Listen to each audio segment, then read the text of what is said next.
മുത്തുനബിയുടെ ഘനഗഹനമായ വ്യക്തിവൈശിഷ്ട്യങ്ങൾ രുചിച്ചറിഞ്ഞ അന്വേഷണ കുതകികളെല്ലാം ആ വ്യക്തിപ്രഭാവത്തിന്റെ ജനനാനുബന്ധ സംഭവ വികാസങ്ങളിലും അവിടത്തെ ജീവിത വിലാസങ്ങളിലും ഉറച്ചു വിശ്വസിച്ചവരായിരുന്നു.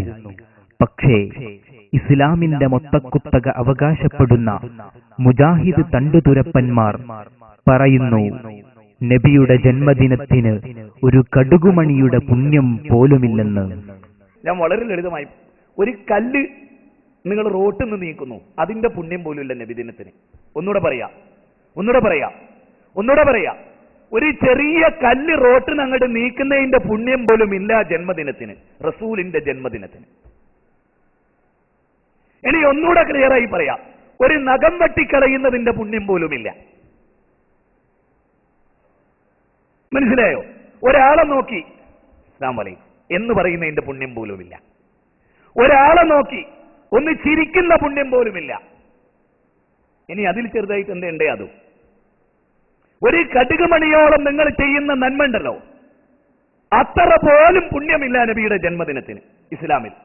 ഏത് ഇസ്ലാമിലാണോ നിങ്ങളുടെ മുത്തപ്പന്മാരായ കെ എം മൗലവിക്ക് തിരിയാത്ത ഇസ്ലാം? കെ എം മൗലവി ജന്മദിനം നടത്തിയില്ലേ? റബീഉൽ അവ്വലിന്റെ ജന്മദിനം മദ്രസയിൽ നടത്തിയെന്ന് കേരള നദുവത്തുൽ മുജാഹിദിന്റെ ചരിത്രബുക്കിൽ എഴുതിയിട്ടില്ലേ? അന്ന് നിങ്ങളുടെ മതം എവിടെ പോയിരുന്നു? എനക്കൂടി ഒരു കാര്യം ഞാൻ പറയാൻ ഉദ്ദേശിക്കുന്നു. ജമാഅത്തെ ഇസ്ലാമിക്കാരന് പത്രമുണ്ട്, മാധ്യമം.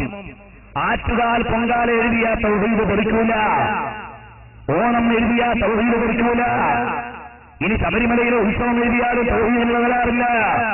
ഇന്ന് നബിദിനമാണെന്ന് എഴുതിയാൽ മാധ്യമക്കാരന്റെ തൗഹീദ് പഠിക്കും. എവിടുന്ന് കിട്ടിയ തൗഹീദാണ്? ലോകത്ത് സൂര്യൻ ഉദിച്ചതിൽ വെച്ച് ഏറ്റവും നല്ല ദിവസം ഏതാണ്? നബിദിനങ്ങൾ ജീവിച്ച ദിവസങ്ങളാണ്.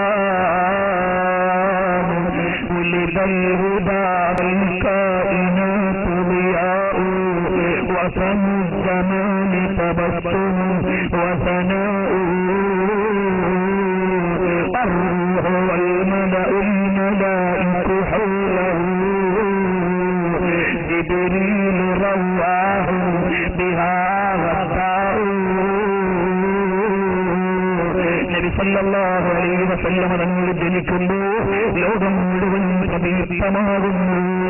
രാവിലെയും വൈകുന്നേരവും ജിബ്രീൽ അലൈഹിസ്സലാം വരുന്നു, മലായികത്ത് സന്തോഷിക്കുന്നു. അങ്ങനത്തെ ദിവസമാണ് ലോകം മുഴുവനും സന്തോഷിച്ചു പോയി. സ്വർഗം അലങ്കരിക്കപ്പെട്ടു പോയി.